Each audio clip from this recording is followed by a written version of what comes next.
I actually spoke to a member of the cabinet today, and I asked him point blank. Was it Ilhan? Well, I did talk to Ilhan today, actually. Right, yes. But I spoke to a member of the cabinet, and I said, how has the Doge effort gone in your particular department? I'm just curious. And he said something very interesting to me. He said, apart from all, the press focuses on the programs and the grants and all that, and that's sexy.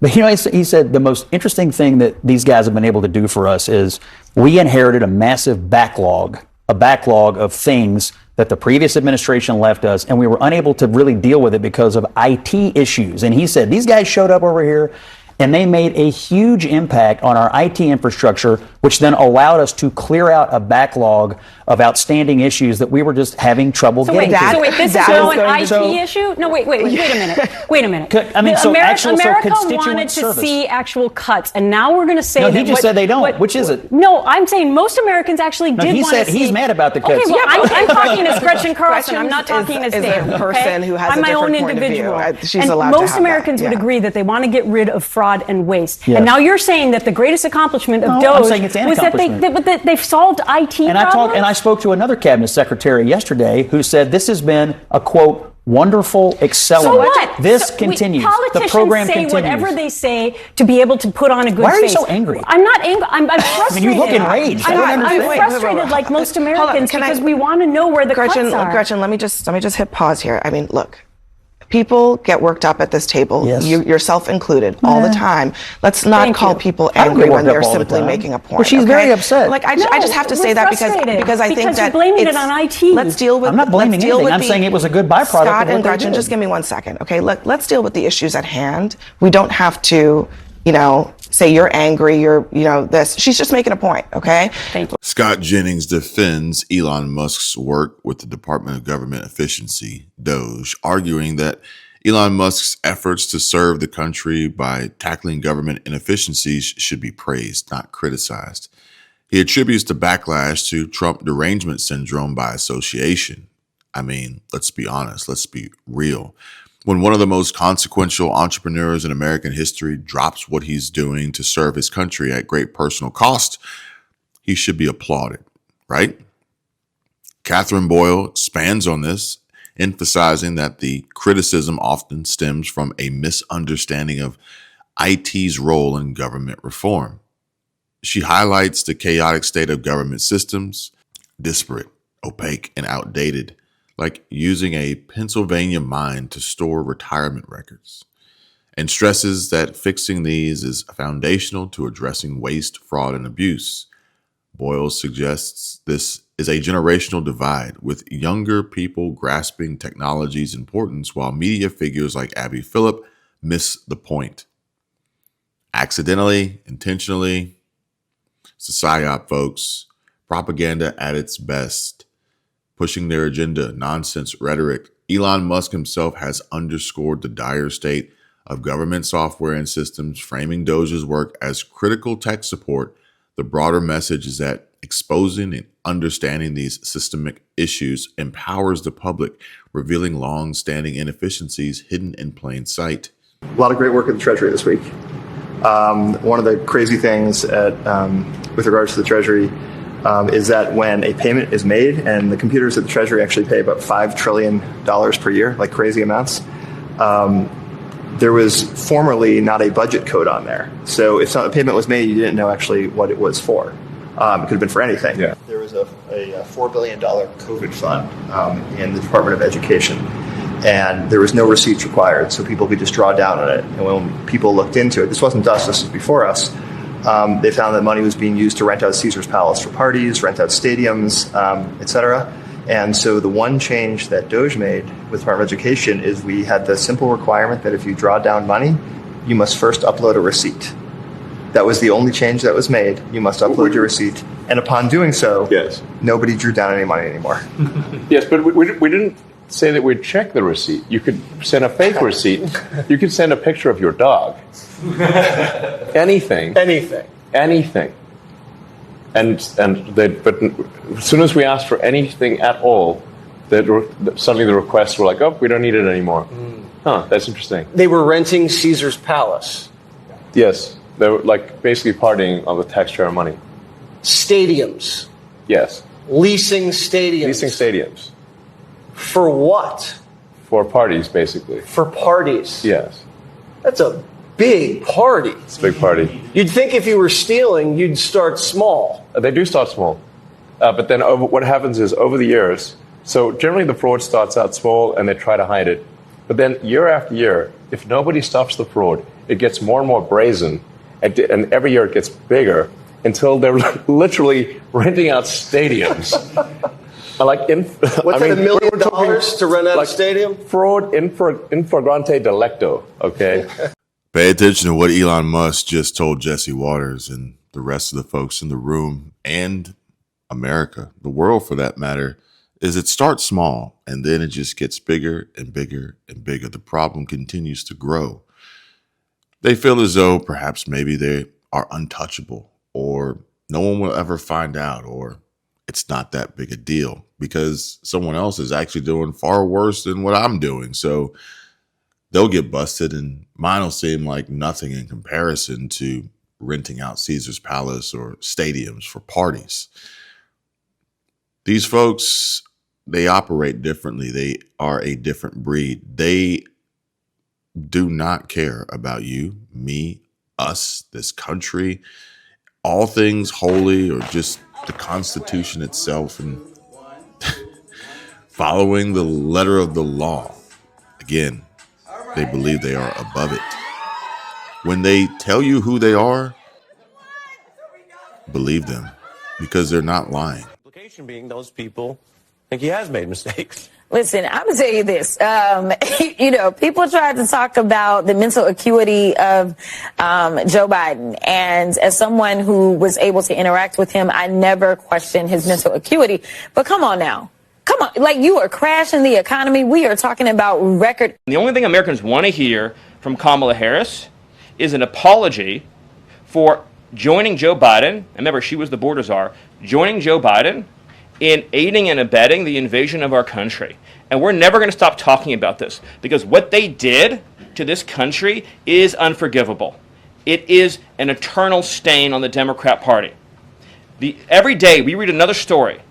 Every day we arrest another alien they let into this country who raped a child, who beat a woman within an inch of her life, who murdered a mom, who murdered a dad, who trafficked drugs into this country, who trafficked into this country, who are responsible for dead and slaughtered Americans. And I don't know what's broken in the Washington press corps, that none of that moves them emotionally. The only thing that gets them exercised is, do we need to have more trials for terrorist supporters? Do we need to have more trials for gangbangers? Do we need to have more trials for illegal alien invaders? Even though Congress and the Constitution clearly say that you can expel invaders and illegal aliens quickly, efficiently, and properly. This president has literally saved America, and I could not be prouder. I could not be prouder, as I know Caroline feels the same way, to come every single day to this building where we have a leader sitting in office whose first, last, and every thought is the safety, prosperity, security, and sovereignty of the citizens. That's an important word, people. Citizens of this republic. Congresswoman Omar, I'm Miles Morrell with the Daily Caller News Foundation. Do you think more of your Democratic colleagues should be traveling to El Salvador to advocate on behalf of Rodrigo Garcia? I think you should fuck off. Yeah, that's I'm sorry, what, Congresswoman? Fuck off. Who should? You. Why me? We're not taking any questions right now, but here you go. Yeah, thanks. Last week, Redwood City Police arrested Gomes at the Belmont Police Headquarters on Penal Code 261A1, rape of someone who was incapable of giving legal consent due to a mental disorder. Yes, you heard that right. Ilhan Omar, when attempted to be asked questions, a simple question by a Daily Caller reporter about Kilmer Abrego Garcia, her response, just as you saw and heard on video, was to tell the reporter to fuck off.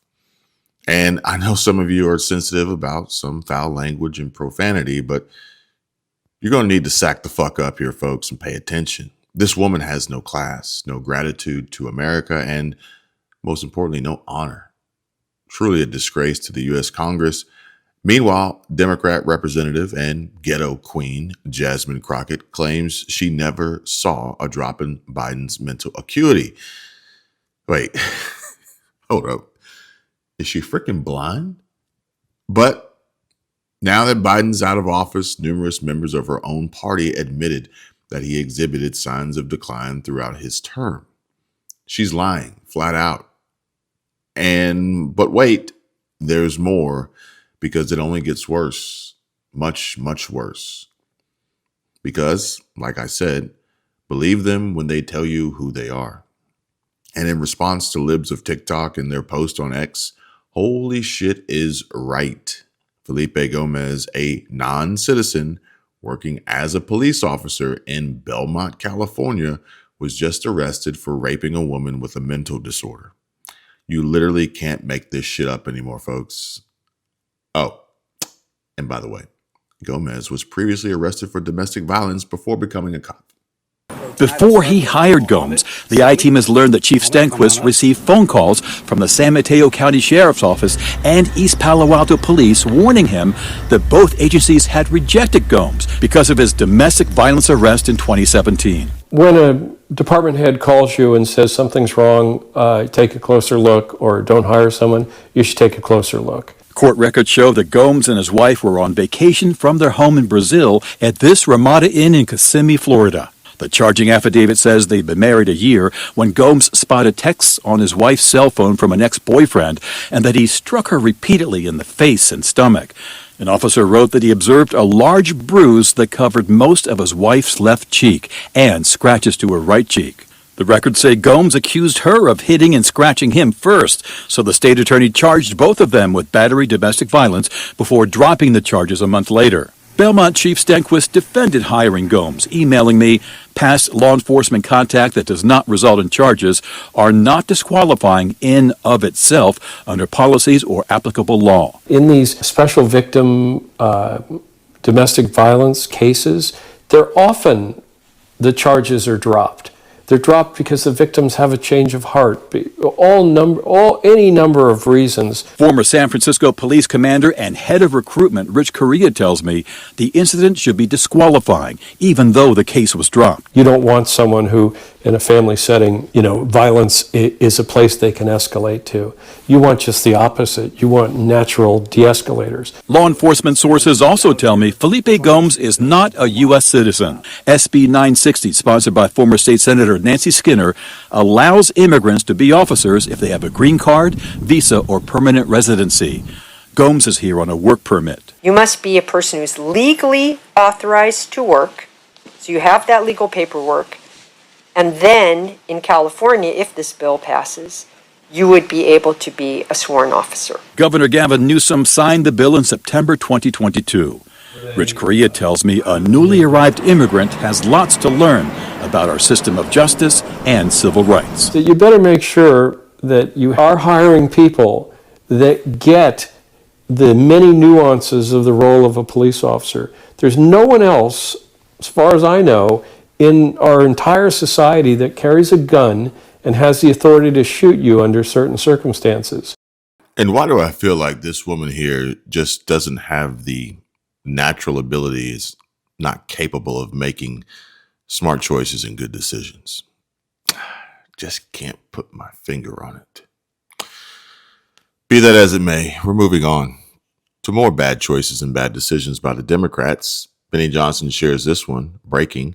Fox News has obtained body cam footage of deported MS-13 member Kilmar Abrego Garcia smuggling 8 criminal aliens. I wonder which part of this the media is going to say is photoshopped this time. Hello, sir. How are you? Good, and you? All right. Everything good? You got a bunch of people in here, don't you? It's 1 for sick. Yes. Go back to work. Gotcha. Where are you working at? Where? Where? San Luis, Missouri. Missouri? Yes, sir. Gotcha. Okay. But I'm from Maryland. Okay. Now, the reason I stopped you, we was running 75 down through here. 75? Yeah. Of course, this is 65 through here. I know. I'm going to 70. Going 70? Yeah. What's the limit right now? Is 70 or 65? It's 65. I can see it, sir. You got all your info? I see the other, this is big limit. I see the 70. Yeah, it jumps up and down. Like that. Yeah, like that.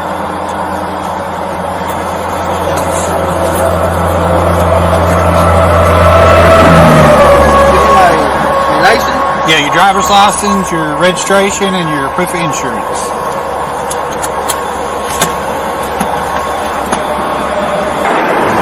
Oh my God. Okay, sir. The what? The problem with my license right now is expired, right? It's suspended? Suspended because I have my permanent employment, so like 2 years experience. So I need. So right now I waiting the paper for migration for I go to the MBA. So you know.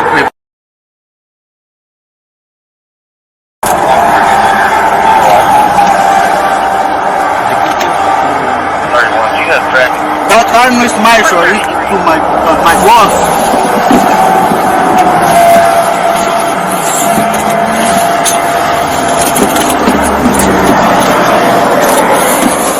So where do y'all live at? Where I living? I live in Maryland. Maryland? Yeah, Oxford. Whose vehicle is it? What, excuse me? Whose car is it? It's to my boss. Your boss? My boss, yeah. Where's he live? Where's your boss live? My boss right now is staying in Maryland, but he lives in Texas. Okay. Houston, Texas.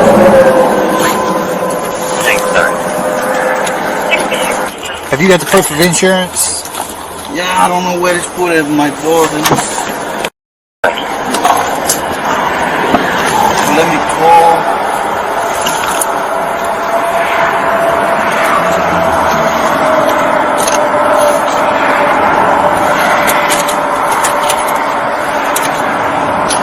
So where are you guys coming from right now? Where are you coming from? From San Luis. So I work in San Luis. So right now, finish. That place finished. So I go back. Everybody go back to the house in Maryland. Next week, I go make it tonight with the other project. I thought you was going to Missouri. The next project, I told you, the next project next week is everybody going to Nashville. The next project, you know? Okay. Yeah. What do y'all do? Huh? What kind of work is it? It's construction, like remoderation, painting, drywall, everything like that. Does anybody else have a driver's license? Driver license? Yeah. No, nobody? Only me, so it's there forever. Can you find your insurance? Si pueden buscar la insurance. You say? Your insurance, can you find it? I call my boss because I don't know where put the car. Okay.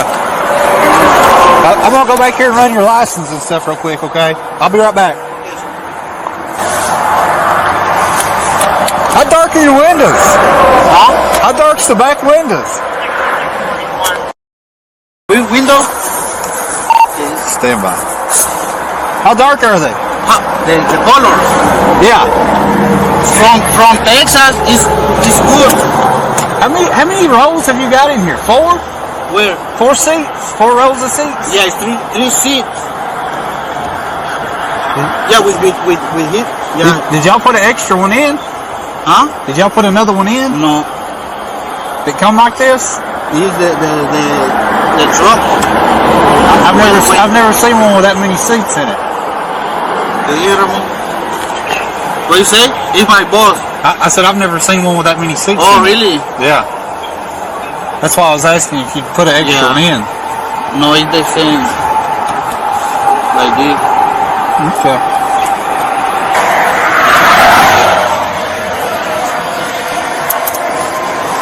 You know what you got, right? You know what you got here, right? No. He's hauling these people for money, is what he's doing. But sometimes they commingle dope. No. But there's 8 people in there. Yeah, I know. I didn't know that.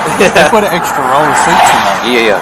So he's getting paid to haul these people, probably to Maryland, I would say.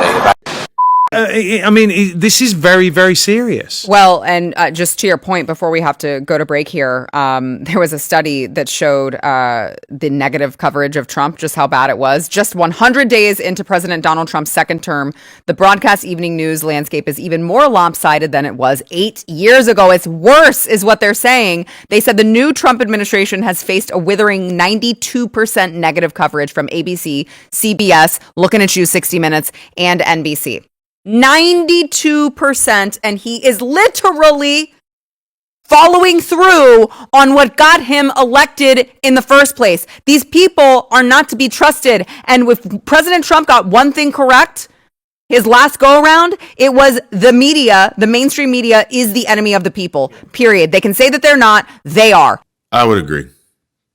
And I'm not here to only provide positive coverage of President Trump. I'm not here to only provide negative coverage of Democrats. I'm here to provide you guys with the truth, or as best as I can tell.